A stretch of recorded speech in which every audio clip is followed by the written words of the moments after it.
அஸ்ஸலாமு அலைக்கும். இன்னைக்கு வீடியோவில் வீக்லி ஒன்ஸ் ஃப்ரிட்ஜை எப்படி க்ளீன் பண்ணலாம் அப்படிங்கிறதோட சேர்த்து எப்படி ஸ்ட்ரெஸ் இல்லாமல் நம்ம ஃப்ரீயாக இருக்கலாம் அப்படிங்கிறதுக்கும் நிறைய டிப்ஸ் அண்ட் ட்ரிக்ஸ் சொல்லியிருக்கேன். அதெல்லாம் ஃபாலோ பண்ணுங்கள். ஃபஸ்ட்டு ஃப்ரிட்ஜை க்ளீன் பண்ண ஸ்டார்ட் பண்ணுறதுக்கு முன்னாடி எப்போவுமே ஸ்விட்ச் ஆஃப் பண்ணிக்கோங்க. இதுதான் டிப் நம்பர் 1. ஸ்விட்சை ஆஃப் பண்ணிவிட்டு தான் நம்ம எப்போயுமே க்ளீன் பண்ணணும். ஃப்ரிட்ஜை பண்ணும்போது என்னடா ஃப்ரிட்ஜில் ஹேண்ட்பேக் இருக்குதுன்னு நினைக்காதீங்க. என் வீட்டில் ஒரு குட்டி வாண்டு இருக்குது பார்த்தீங்களா, அந்த குட்டி பட்டாணி பண்ணுற வேலை தான் அது. என்னென்ன விளையாட்டு பொருள் இருக்கோ எனக்கு முன்னாடி ஃப்ரிட்ஜில் எடுத்து வச்சிருது. அப்புறம் டிப் நம்பர் 2, எப்போ எந்த வேலை பார்க்க ஸ்டார்ட் பண்ணாலும், அது க்ளீனிங்காக இருக்கட்டும், வீட்டுக்கு மூவ் போடுறதா இருக்கட்டும், கிட்டக்க ஒரு தண்ணி இல்லை ஏதாவது ஒரு பழம் இல்லை ஏதாவது ஒரு திங்கிறதுக்கு ஸ்நாக்ஸை பக்கத்தில் வச்சுக்கோங்க. அப்போ தான் நம்ம டீஹைட்ரேட் ஆகாமல் வேலை பார்க்கலாம். எல்லாரையும் பற்றி யோசிச்சுட்டே இருந்தால் பத்தாது, நம்மளை பற்றியும் அப்பப்போ கொஞ்சம் யோசிக்கணும். அடுத்து டிப் நம்பர் 3, இப்போ டீப் க்ளீன் பண்ண போகிறீங்க அப்படின்னா ஃப்ரிட்ஜில் இருக்க பொருளெல்லாம் ஃபஸ்ட்டு வெளியே எடுத்து வச்சுருங்க. அதில் நிறைய எக்ஸ்பைரி ஆகிருக்கும். 5 வருஷத்துக்கு முன்னாடி வாங்கின பொருள் கூட சில வீட்டு ஃப்ரிட்ஜில் இருக்குது. பட் எனக்கு தெரியல, சும்மா சொல்கிறேன் காமெடிக்கு. பட் இந்த மாதிரி க்ளீன் பண்ணும்போது அதில் இருக்க பொருளெல்லாம் எடுத்து வெளியே வச்சுருங்க. டிப் நம்பர் 3, க்ளீன் பண்ணும்போது பேக்கிங் சோடா இருக்குல்ல, டீப் க்ளீன் பண்ணுறீங்க அப்படின்னா பேக்கிங் சோடா ப்ளஸ் லெமன் ரெண்டையும் கலந்து க்ளீன் பண்ணிங்கன்னா சூப்பராக ஃப்ரிட்ஜு க்ளீன் ஆகும். எந்த ஸ்மெல்லுமே இருக்காது. இந்த டவல் பார்த்திங்களா, அன்றைக்கி நான் கட் பண்ணி எடுத்து வச்சுருந்தேன்ல, அந்த டவல் தான் உண்மையாகவே எனக்கு ரொம்ப யூஸ்ஃபுல்லாக இருக்குது. நம்ம இதற்கெல்லாம் எவ்வளோ ஸ்பெண்ட் பண்ணுவோம். இப்போ கிச்சன் டவல் வாங்குகிறோன்னு வச்சுக்கோங்களேன், அதுக்கே இப்போ வந்து 6 டவல் 100 ரூபா அந்த மாதிரி விற்கிது. நமக்கு அதெல்லாம் தேவைப்படுறவங்க வாங்கிக்கோங்க. தேவையில்லை அப்படின்னா இந்த மாதிரி பார்க்க கொஞ்சம் நல்லா இருக்க காட்டன் கிளாத்ஸை கட் பண்ணி நமக்கு தேவையான ஷேப்பில் எடுத்துட்டோன்னு வச்சுக்கோங்களேன், அதுவே நீட்டாக இருக்கும், நமக்கு யூஸ்ஃபுல்லாகவும் இருக்கும். அடுத்து ஃப்ரிட்ஜில் லெமனை அங்கங்கே கட் பண்ணி வச்சிங்கன்னு வச்சுக்கோங்களேன், ஃப்ரிட்ஜில் இருக்க அந்த பேட் ஸ்மெல் எல்லாமே போயிடும். இப்போ வந்து ஜூஸ் புழிஞ்சிட்டு நம்ம லெமனை வந்து சும்மா தான் தூக்கி போடுவோம். அப்படி இல்லாமல் அந்த லெமனை கட் பண்ணி 4 பக்கமும் ஃப்ரிட்ஜில் ஏதாவது ஒரு மூலையில் வச்சிங்கன்னா அந்த பேட் ஸ்மெல் ஃப்ரிட்ஜிலேருந்து அந்த ஒரு அவிஞ்ச ஸ்மெல்னு சொல்லுவாங்கள்ல, அந்த மாதிரிலாம் இல்லாமல் நல்லாயிருக்கும். இப்போ வர்ற ஃப்ரிட்ஜ் எல்லாமே ரொம்ப லைட் வெயிட்டாகவும் எல்லாமே என்னமோ டச் அண்ட் கிளாஸ் அப்படின்னு சொல்லி தான் வருது. ஸோ அதை ஹேண்டில் பண்ணும்போது கொஞ்சம் பார்த்து ப்ராப்பராக ஹேண்டில் பண்ணுங்கள். ஏன்னா டப்பு டப்புன்னு உடஞ்சிருது, ஃபுல்லாக கிளாஸில் இருக்குது. ஸோ ஹேண்டில் பண்ணும்போது பார்த்து ஹேண்டில் பண்ணணும். டிப் நம்பர் 5, ஃப்ரிட்ஜோட இன்சைட் மட்டும் க்ளீன் பண்ணால் பத்தாது, அவுட் சைடுமே க்ளீன் பண்ணும். அதாவது வெளிப்புறத்துலையுமே நல்லா துடைக்கணும். ஏன் அப்படின்னா ஃப்ரிட்ஜோட உள்ளே நல்லா க்ளீன் பண்ணிட்டோனாலுமே வெளியில் கை வச்சு வச்சு அங்கங்கே வந்து அந்த கைரேகலாம் இருக்கும், அதெல்லாம் நல்லா தொடச்சி எடுத்துருங்க. நான் வந்து இன்றைக்கி துடைக்கலை, ஏன்னா நான் வந்து அன்றைக்கே டீப் க்ளீன் பண்ணும்போது நல்லா தொடச்சி எடுத்துட்டேன். இப்போ சும்மா வீக்லி ஒன்ஸ் க்ளீன் பண்ணுறது தான் பேசிக்கான க்ளீனிங், அதனால் நான் துடைக்கலை. ஏன் ஃப்ரிட்ஜை இப்படி க்ளீன் பண்ணணும் அப்படின்னு பார்த்தீங்கன்னா, ஃப்ரிட்ஜை நம்ம டீப் க்ளீன் பண்ணி வைக்கும்போது நிறைய தேவையில்லாத பொருள் எல்லாமே எடுத்துருவோம். அப்போ ஃப்ரிட்ஜு பார்க்க நீட்டாக இருக்கும்.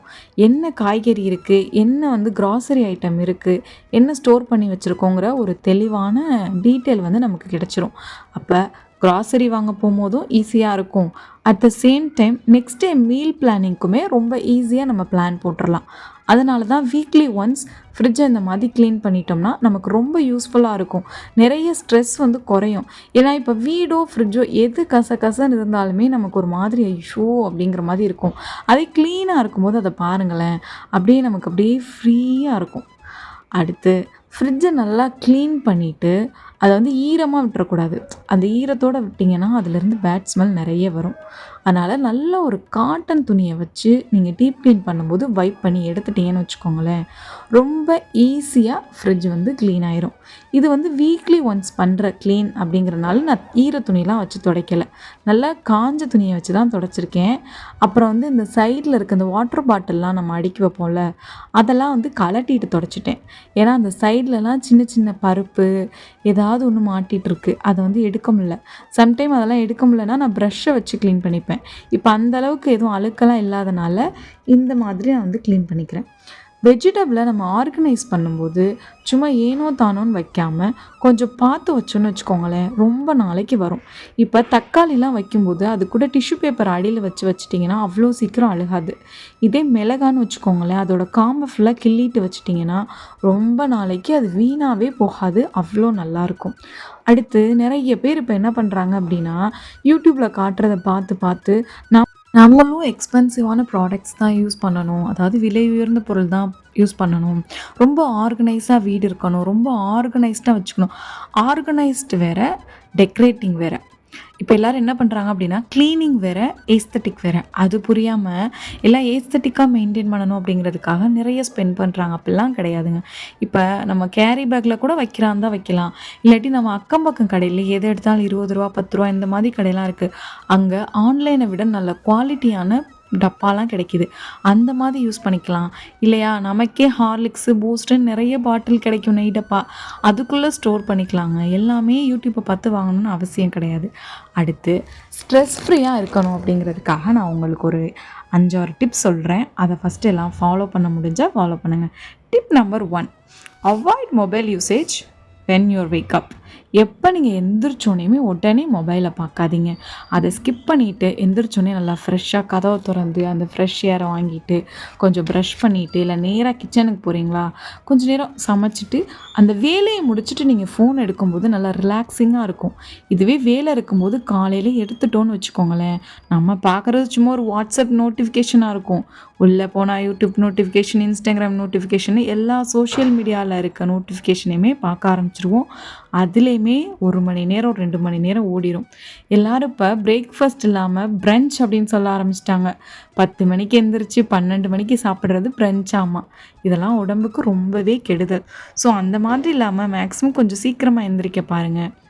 வேலையெல்லாம் முடிச்சுட்டு உட்காந்து மொபைல் ஃபோன் ஒரு 1/2 hour இல்லை 10 minutes உங்களோட யூசேஜை பொறுத்து அதை பார்க்க ஆரம்பிங்க. இப்போ சில பேர் என்ன பண்ணுவாங்க அப்படின்னா செலிப்ரிட்டி லைஃப்பை பார்த்தே அவங்க ஸ்ட்ரெஸ் ஆகிக்குவாங்க. அது ஏன்னே தெரியாது. அவங்களோட லைஃப்லையும் நிறைய பிரச்சனை இருக்கும்.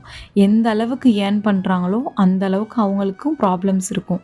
நம்ம என்ன நினைப்போம் அப்படின்னா அவங்களோட ஹாப்பியான ஒரு மூமெண்ட்ஸை மட்டும் பார்த்துட்டு அவங்க லைஃப் சூப்பராக இருக்குது, நமக்கு அப்படி இல்லை அப்படின்னு நினைப்போம். அப்படி கிடையாது. அவங்கள விட நம்ம தான் சந்தோஷமாக இருப்போம். சிம்பிளான நார்மலான லைஃப் ஸ்டைல் லீட் பண்ணிகிட்ருப்போம். பட் அவங்களுக்கு அவ்வளோ ஸ்ட்ரெஸ் இருக்கும். இதெல்லாம் அவங்க சோஷியல் மீடியாவில் காட்ட மாட்டாங்க. நமக்கு அப்படி கிடையாது. நம்ம லைஃப் ரொம்பவே ஹாப்பியாக இருக்கும்.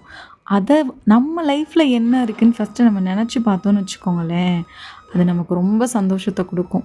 நம்ம என்ன பண்ணுவோம் அப்படின்னா அடுத்தவங்ககிட்ட என்ன இருக்குன்னு தான் தேடுவோமே தவிர நம்மகிட்ட என்ன இருக்கோ அதுக்கு கிராட்டிடியூடோட, அதாவது நன்றி உணர்வோடு இருக்க மாட்டோம். நம்மகிட்ட என்ன இருக்கோ அதுக்கு நன்றி உணர்வோடு இருக்க ஆரம்பிச்சோன்னு வச்சுக்கோங்களேன். நீங்களே யோசிச்சு பாருங்கள், நமக்கு நல்லபடியான கை கால் இருக்குது. இப்போ இந்த வீடியோவை பார்க்குறீங்க அப்படின்னா அதை தேடி பார்க்குற அளவுக்கு உங்களுக்கு நாலேஜ் இருக்குது. இன்றைக்கி இந்த நிமிஷம் உயிரோடு இருக்கீங்க. உங்களுக்குன்னு அழகான குடும்பம் இருக்குது, குழந்தைங்க இருக்குது. அப்படி குழந்தை இல்லைனாலுமே கணவர் இருக்கார். அப்படி அவரும் இல்லை, நிறைய பிரச்சனைனாலுமே வாழ்கிறதுக்கான தன்னம்பிக்கை நம்மகிட்ட இருக்குது. இது தானங்க நிம்மதியான வாழ்க்கை. இப்போ வீடியோஸ் யூடியூப்பில் பார்க்குறீங்கன்னு வச்சுக்கோங்களேன், குக் பண்ணும்போது பாருங்கள், அது கொஞ்சம் ஃப்ரீயாக இருக்கும். அதுக்குன்னு டைம் ஸ்பெண்ட் பண்ணி உட்காந்து பார்க்காம குக் பண்ணும்போதோ க்ளீன் பண்ணும்போதோ வீடியோ போட்டு கொஞ்சம் சவுண்டு கூட வச்சுட்டு நம்ம பார்க்கும்போது அது பாட்டு ஓடிட்டுருக்கும். நம்ம பாட்டு வேலை பார்த்துட்ருப்போம். அதுக்காக டைம் ஸ்பெண்ட் பண்ணணுங்கிற அவசியமே நமக்கு இருக்காது. அப்போ நமக்கு அது ஒரு பெரிய இதாக தெரியாது. உட்காந்து வீடியோ பார்க்காதீங்க, ஏதாவது வேலை பார்க்கும்போது பாருங்கள். நெக்ஸ்ட் வீடியோவில் மீட் பண்ணுறேன்.